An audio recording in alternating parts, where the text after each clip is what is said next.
Olá, seja bem-vindo ao canal FI Fácil e aqui é mais uma análise. E hoje, na análise, a gente vai fazer uma conversa sobre o VILG11. A gente vai fazer a análise do ativo em si e também falar um pouquinho da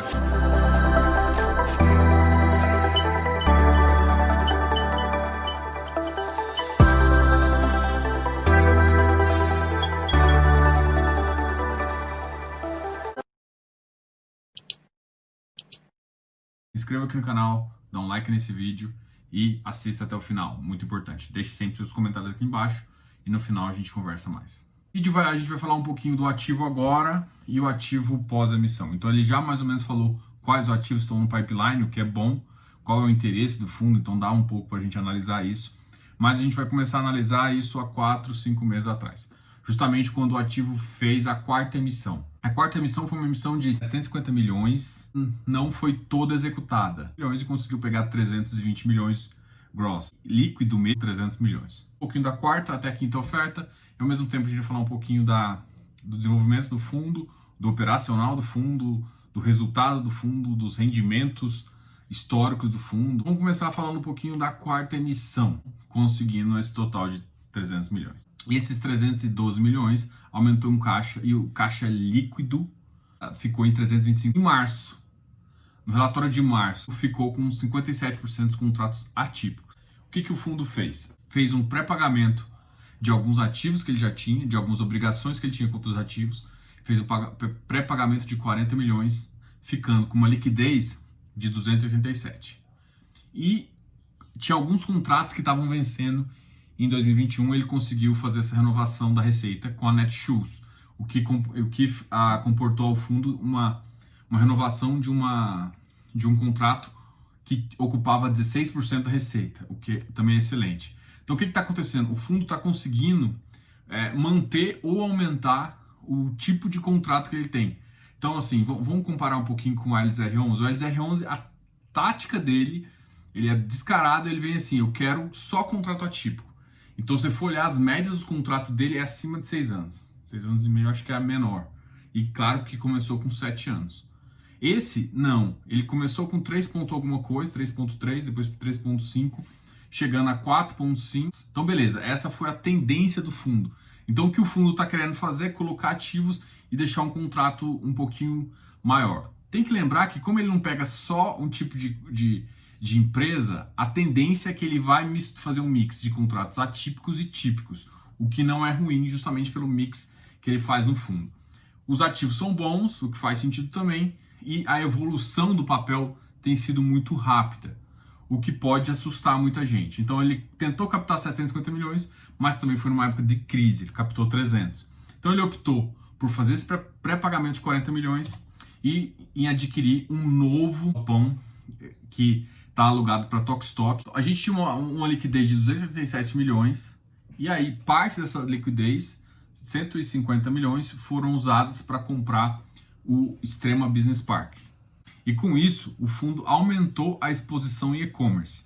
Então, é uma tendência atual, eu acho que o fundo está antecipando o movimento justamente porque a gente tem visões industriais e e-commerce. O que tem mais dado, principalmente depois dessa pandemia, e para mim é um caminho sem volta, é justamente essa parte do e-commerce. E ele aumentou a exposição nesse mercado de 38% para 51%. Então, para mim, esse movimento mostra um pouco da atenção que a gestão está dando para esse mercado. E faz muito sentido nesse caso. Então, a gente, com essa mudança, ele gastou parte da liquidez do fundo e, ao mesmo tempo, ele comprou mais um ativo em Extrema, que é um dos points mais valorizados aí, aumentou a exposição no e-commerce e também aumentou a média ponderada dos contratos da carteira para 4,5. Então o fundo saiu de 3,3 para 4,5. Então toda essa modificação na carteira ficou muito positiva. Então a gente espera que, na verdade, mais aquisição, e a gente vai falar isso um pouquinho mais para frente, na quinta emissão, tende a aumentar um pouquinho mais. Eu imagino que eles devem chegar em 4,8, 5, dependendo do número de dinheiro que eles conseguirem nessa emissão. Vai vir uma emissão 476, que normalmente ela tem um perfil diferente. Normalmente, quando alguém topa uma 476, como ele vai fazer um esforço específico, ele já está sondando o mercado para saber se ele tem alguma coisa. Então, ele veio com um cheque aí de 350 milhões. Imagina que uns 150 milhões aí, uma oferta mínima, já está meio que condicionada para algumas certas pessoas. Mas é claro que a gente não vai saber o apetite que os próprios cotistas vão ter. Aumentou a exposição num setor que é melhor, aumentou a exposição numa cidade que é extrema, que é uma das mais benquistas nesse mercado, e ao mesmo tempo o fundo tem dado bom resultado. E aí, se você for olhar, a gente vai falar um pouco da DRE dele, o fundo teve alguns problemas de inadimplência e tudo mais, mas na verdade não foi nenhum dos fundos que nem agravou. A gente não teve nem deferimentos de mais de 10% em alguns ativos, o que foi muito comum em outros fundos. O fundo entregou em junho 0,60 centavos de rendimento por cota, conseguiu baixar a inadimplência, ou seja, ele conseguiu recuperar parte do capital. Isso mostra que a gestão está bem antenada com isso. Se você for analisar, a gente vai colocar o gráfico agora, justamente dessa parte operacional do fundo, em termos de inadimplência de deferimento, foi muito menor que um monte de fundo. Então, para mim, o deferimento é mais ou menos uma situação seguinte. Ele vê uma oportunidade, às vezes o cara tá passando por uma dificuldade e vai fazer. Só que como a exposição dele é muito no e-commerce, não faz tanto sentido ele dar esses deferimentos. Então, mostra que a exposição dele durante o Covid ficou no lugar certo. O que é positivo e o que é... Vamos pensar em alguma coisa negativa? Bom, o positivo é justamente essa posição estratégica do fundo tende a aumentar, né? Inclusive, na quinta oferta, ele veio também querendo... Ele comprou 66% do ativo, o Extrema Business Park 1, e está querendo aumentar, dependendo da quantidade, para 80% ou 100%.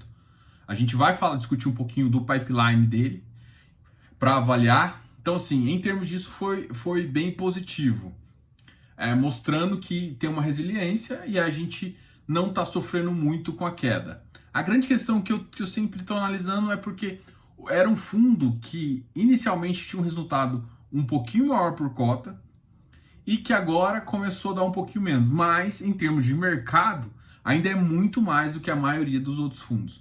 A inadimplência é baixa, comparado com os outros fundos. A taxa de ocupação é baixa. Na verdade, a taxa de ocupação é 100%, é máxima, não tenho mais o que fazer. Então, a taxa de ocupação é boa.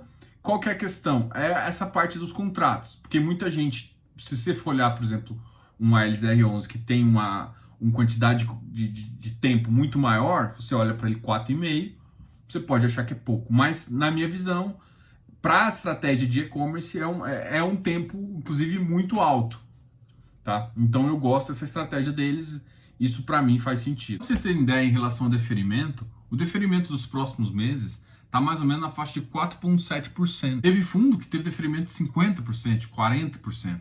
Né? É claro que mudou um pouco o fluxo, a gente pode estar falando aí, por exemplo, do HGLG, que a gente fez uma análise também. A questão de deferimento pode ser porque o setor e o gestor tem essa visão, e é isso que eu quero que mostre. Deferimento não é ruim, tá, gente? A gente tem que preservar o contrato e tem que preservar a integridade física da outra empresa. É claro que você tem que pensar em você, o cotista está pensando em você, o gestor está pensando no cotista, mas você tem que entender que não adianta você simplesmente ganhar e fuder com a empresa. Você tem, na verdade, tem que ser uma situação ganha-ganha. Ele está no lugar, ele tem que permanecer saudável. O nome do fundo hoje é 794 milhões e ele está querendo atingir 1 bi, né?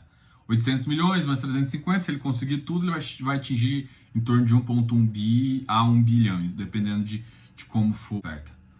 Se você analisar, ele tem uma liquidez em aplicações financeiras de 124 milhões, o que eu acho bastante, mas, ao mesmo tempo, ele tem obrigações de 80 milhões. Ele está sendo mais seguro. O que ele está fazendo? Ele está deixando o valor que ele precisa ali do caixa justamente para as obrigações. As obrigações são só em 2021. Pagando as obrigações, que são 80 milhões, o fundo ainda fica com 40 milhões de caixa líquido livre. Atualmente, o fundo conta com mais de 50 mil cotistas e está aumentando porque o setor está crescendo bastante. Se a gente for ver, a gente teve a emissão do XPlog, que foi boa, e agora a gente está com 3 emissões meio que concorrentes de fundo. Um do HGLG, que é inquestionável, Credit Suisse, fundo de mais de 7 anos. O outro é esse VILG, que é um fundo relativamente novo, mas da 20, a 20 tem tem se demonstrado muito positiva no VISC, apesar de sempre ter umas coisinhas. O VILG eu acho que é o melhor portfólio de logístico. Assim, está muito próximo de um portfólio muito bom. Vou falar um pouquinho agora do resultado do fundo. O resultado do fundo do mês de junho foi 72 centavos, ele distribuiu 60. E deixou acumulado 0,13 centavos. É um fundo que pagava 71 centavos. O que ele tem falado no relatório, ele mudou o padrão dele para alinhando a expectativa do cotista para 60 centavos. Então, gente, mas eu quero que vocês analisem. É um fundo que pagava 71 centavos.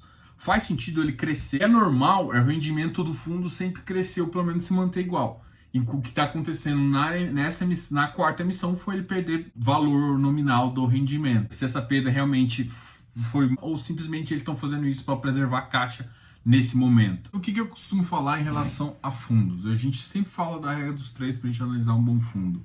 O ativo, localização, as duas partes a gente está bem. Outra coisa é a gestão. A gestão desse fundo tem sido legal. Assim, você esperava que o fundo mantesse 0,71? Não esperava. Não esperava, mesmo com o fundo a 110, eu esperava que o fundo ficasse em 0,65, que é um número muito bom. Com uma receita aí de 100, ele dá mais ou menos 0,50% de dividend yield, o que para mim é muito bom. Agora sim, só complementando para fazer uma análise dos contratos. Os contratos a maiores vencimentos já está para mais de 2023, 4,5 anos é um bom número para os contratos. O contrato ele tem algumas vantagens, porque, por exemplo, ele tem um tempo de aviso prévio longo, o que é bom, ou seja, para você sair do contrato, você tem que avisar com prazo longo, de 6 meses para 80% dos contratos, o que multa. O saldo remanescente é mais de 40%, a gente não come bola nessa parte. Essa parte de contrato, o ajuste de 3,3 para 4,5 anos, para mim foi genial. O fundo, quando tem 3,3 anos de contrato, a visibilidade dele, o prêmio que você pode pagar por ele é muito baixo. Porque para mim é uma NTNB mais curta. Não sei se você consegue entender. Quanto maior a NTNB, mais eu pago no risco do fundo. Se eu tenho um contrato que eu tenho mais ou menos uma garantia ponderada do tempo de contrato de 3,3, eu não vou comparar com uma NTNB de 10 anos. Eu vou comparar com uma NTNB mais curta. E aí o preço muda, entendeu? Para esse relatório aqui. Eu consigo ver uma das coisas que eu, às vezes em alguns fundos eu fico puto, que é não conseguir ver quanto de receita por inquilino eu tenho, justamente para não saber se está concentrado num grupo só, tipo TRXF, vai estar concentrado muito num grupo do Pão de Açúcar e no açaí, entendeu? Eu não gosto desse tipo de concentração, não gosto. Assim, tem gente que não importa. Não, beleza. Se você às vezes tem um ativo bom, se você tem pra mim, na minha opinião, tá, gente? Então, faz o que você quiser. Na minha opinião, você tem um ativo bom, perfeito. Foda-se contrato. Tanto é que na regra dos 3 eu não falo de contrato. Mas quando eu vou analisar um ativo mais a fundo, eu acabo falando de contrato, falando do tipo de contrato, não sei o quê. Quando eu falo de ativo bom, eu já me seguro, porque eu não preciso ficar preso ao contrato. Pode ser que ele vai perder 40%, mas ele vai recuperar. Quando ele perder 40%, vai me dar a oportunidade de entrar, porque eu sei que o ativo é bom. Pagar um prêmio a mais que de um VP, ou dependendo do prêmio de mercado, eu analiso o contrato. Para eu saber se eu estou pagando o prêmio certo ou pagando errado. E aqui eu estou pagando... A maior concentração está na Tok Stock, 20% é aceitável. Ou seja, vamos supor aí que ele passe por uma crise e saia a Tok Stock. Consideração que é muito complicado, eu estou com uma faixa de 0,48, 0,50. Que no atual cenário ainda me deixa bem seguro de eu continuar recebendo meu rendimento. No pior caso, onde eu perder, o pior cara para eu perder, eu tô ainda com rendimento tranquilo. Eu não gosto de entrar ativo, de mais de 35%. Quando fica 35%, teve o caso do, acho que o próprio HGLG tem um caso assim, que tá ali.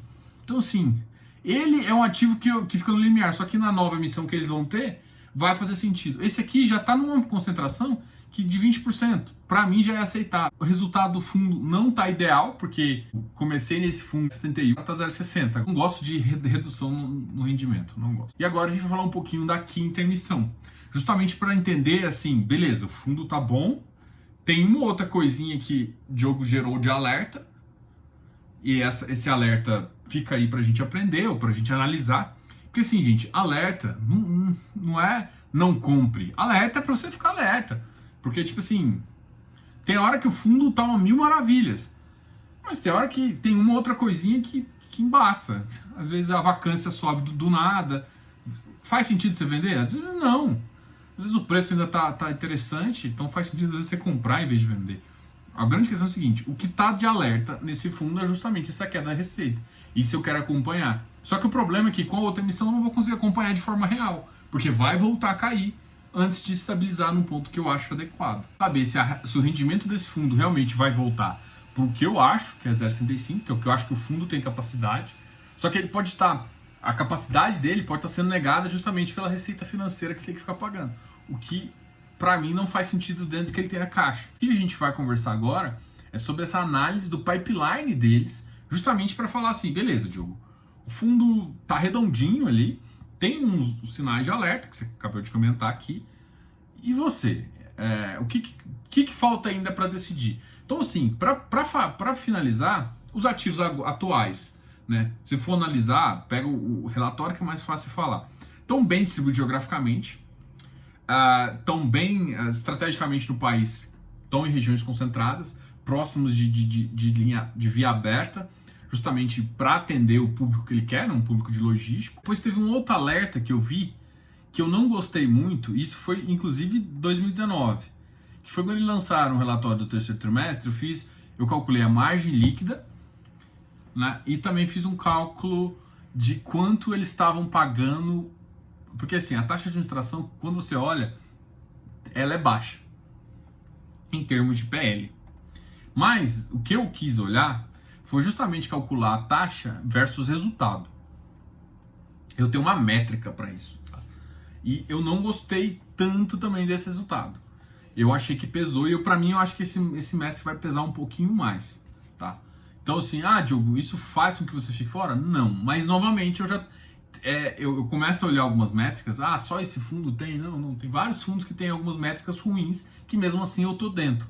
Mas quando a métrica fica ruim, eu vou ter que ficar mais de olho nele, é isso. 110 e 115 ele tá lindo, só que a emissão vai vir a 116, é a segunda emissão que vai mais ou menos nesse preço. Ele emite a cota a 112 para ganhar um valor patrimonial, mas ele cobra um valor de distribuição para ele pagar o distribuidor. Eu não gosto de um valor tão alto de distribuição quando a gente está fazendo uma 476, tá? 116 dá um dividend yield de 0,51. Agora está com preço de 0,60, né? Então, se eu pensar que ele vai para 0,55, talvez menor. Mas vamos pensar que está em 0,6. 0,51 é um bom dividend yield. Não tá um dividend yield ruim. Então, ou seja, eu pagaria até 120 nele. Eu prefiro tentar entrar perto. Como eu sou cotista, para mim é fácil. Se você não é cotista, você não tem o que fazer. Então, assim, eu quero dar uma solução para você. Tipo assim, se você não é cotista. Se você não é cotista, eu entraria nesse ativo até R$120. Então, agora vamos falar da oferta. É uma oferta, a quinta emissão veio 476, 350 milhões. Eu gostei de uma coisa. Para quem entra na 476, para as pessoas, os 50 escolhidos ali da 476, tem lockup. Lockup, na verdade. Não lookup, lockup. O que é lockup? Assim que o cara não pode querer fazer flipagem, né? Ou seja, ele vai entrar na oferta, ele vai ficar preso por 90 dias. Ou seja, ele não vai poder, por exemplo, ele vai entrar numa oferta grande, ele não vai poder simplesmente, assim que o mercado sair, ele vender. Então, para quem aderir a 476, para você que é cotista, tá bem claro lá que para você não tem esse lockup. A Irid uma vez soltou com lockup, viu? Inclusive para todo mundo. Então, é uma estratégia do mercado, eu não acho ruim. Na verdade, eu gosto. Mas você faz gestão ativa, você está falando. Cara, eu tenho que pensar no fundo, eu tenho que pensar, assim, uma coisa é você ter a oportunidade. Agora, em termos de pressão de mercado, do jeito que o mercado está agora inseguro, se eu fosse fazer uma oferta, eu com certeza travava ela. Com certeza. Pra mim, você quer fazer... Porque senão gera esse spreadzinho do mercado e nego tá tentando aproveitar. Tipo assim, uma coisa é quando o spread é muito alto, mas tá aquele basiquinho ali, o cara quer fazer giro pequeno ali. Pra mim não faz sentido, entendeu? Pra mim, deixa o cara morrendo ali os 90 dias, que eu quero ver se ele vai realmente ter coragem de botar 90 dias na carteira. Aí que eu quero ver. É isso que é oportunidade mesmo, entendeu? Então faz sentido pra mim ter esse lockup. Só que ele aqui não veio, tá? Para quem vai executar direitos ou sobras. Mas para quem entra na 476 tem. Gosto disso, viu? Aumento de capital de 44%. Também se tem uma competição. Porque eu duvido que vai ter dinheiro para todo mundo. A gente está com o HGLG, que para mim é o mais consagrado ali. Credit Suisse, mas para mim o VILG é o que tem o melhor portfólio. E tem o ALSR11, que ele tem uma característica totalmente diferente, que é de 100% contrato atípico. O que eu não gosto da LZR11? Aquelas cagadas do começo, aqueles ativos do começo ali, que são ativos ruins. Alguns ativos são last mile, né? Que é justamente aquele parte final ali, né, para entregar na cidade mesmo. Mas os ativos não são tão... Uma competição interessante, né? Você pode escolher o que você quer. Vou falar dos 3 ativos que eles estão pretendendo fazer, do cap rate que eles estão pretendendo. O cap rate médio é 8,5, que eu espero que o fundo entregue, que é em torno de 0,65. O rendimento passa a ser 0,65. Isso me agrada bastante, porque é o objetivo, era o meu target quando eu entrava. Eu não imaginei que esse 0,75 fosse cabível, mas também eu não queria 0,60. A minha expectativa era 0,65. O primeiro fundo que eles colocaram na Castelo Branco, em uma cidade chamada São Roque, motivo em construção. O ativo vai demorar em torno de 16 meses, vai demorar 16 meses para construção, e depois existe uma RMG. Eu falei isso para você que é uma... Diogo, mas nossa, RMG, calma. Todo mundo fica com medo dessa palavra, mas é bem interessante. O que vai acontecer? O fundo vai comprar esse ativo, vai ficar recebendo durante toda a obra, esses 16 meses de obra, que é o período previsão dele, esse cap rate 8,5, depois vai ser ajustado, é ajustado por IPCA e IGPM, e depois durante 24 meses, ou seja, o ativo não tem um locador, um locatário prático. Então o que está acontecendo? O fundo vai entrar para fazer. Pela região do Castelo Branco, para mim, vale a pena esse investimento. Nesse sentido, e eu acho que não é o primeiro fundo que veio com ativo para ser alugado para fazer. A grande questão é que esse ativo veio com isso e veio justamente com quem está vendendo o imóvel, quem é a parceira da 20 nesse negócio, garantindo 24 meses de rendimento. Mas é uma coisa meio no risco. Então é isso que você tem que avaliar.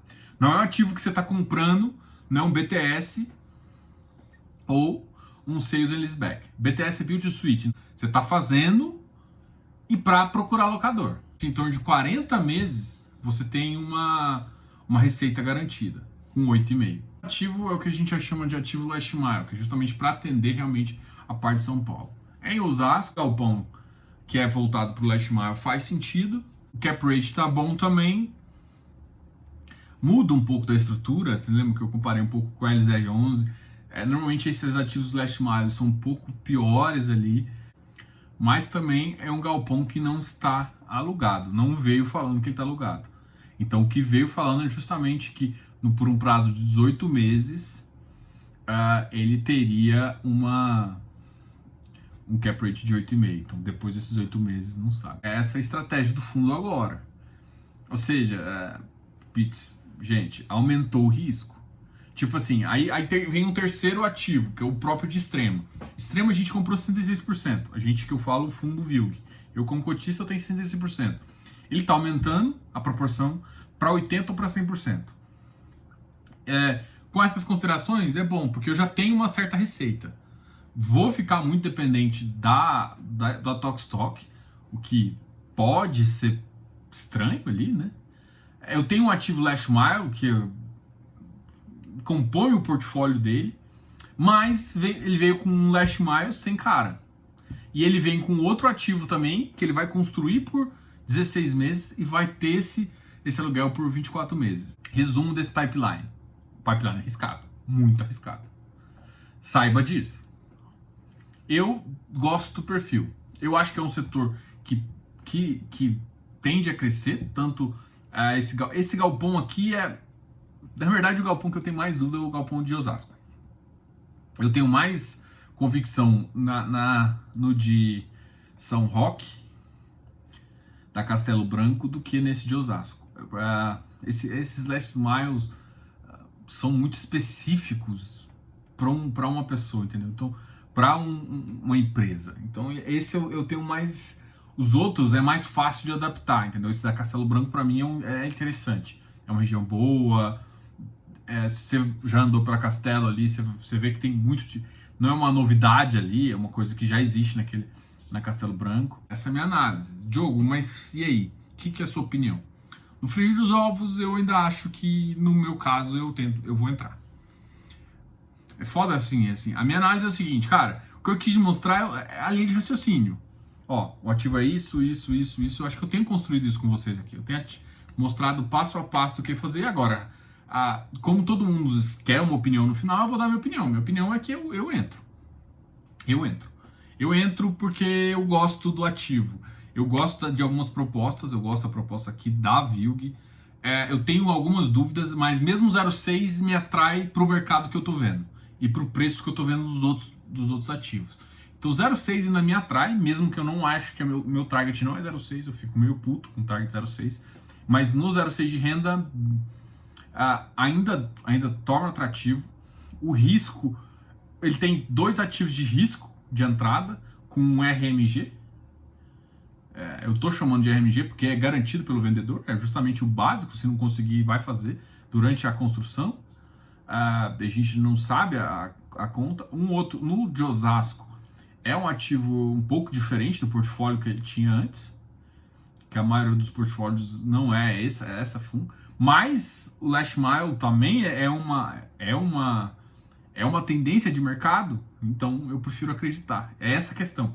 Qual que é a questão? O que eu tô querendo falar? Eu não gosto de não vir sem contrato, porque é o primeiro ali deles. Mas, para mim, o mercado tem futuro. Se tem futuro, eu animo de entrar. É essa. Mas eu sei dos meus riscos. Então, beleza. Se der merda nesses dois, eu vou perder receita, vai para 0,40. Então, o que eu tenho que fazer? Eu não tenho que entrar tão pesado. E aí eu sei a minha estratégia de quanto que eu posso entrar para eu não ficar muito exposto nesse tipo de coisa. Mas essas 2 exposições ali, para mim, faz sentido por termos de risco-retorno. Porque se ele conseguir também mais de 8,5, e de repente no Last Mile eu não vejo essa possibilidade tão alta, mas no de São Roque ali pode ser que ele consiga mais de 8,5. Tem muitos contratos fechando a 9,2, 8,7. Então ali ele pode ter um ganho, inclusive, em termos de cap rate na alocação pela região. Então eu vejo ali como um potencial, tá? Então essa é a minha questão. Então ali eu vejo um potencial e aí eu consegui meus 0,65 que eu queria. Então essa é a minha linha de raciocínio. Mas eu vejo risco. Eu vejo muito risco. Eu vejo algumas coisas que eu não gostei no começo, né? Eu gostei dessa queda no rendimento. A questão de querer crescer rápido demais no fundo, eu não sou muito fã disso.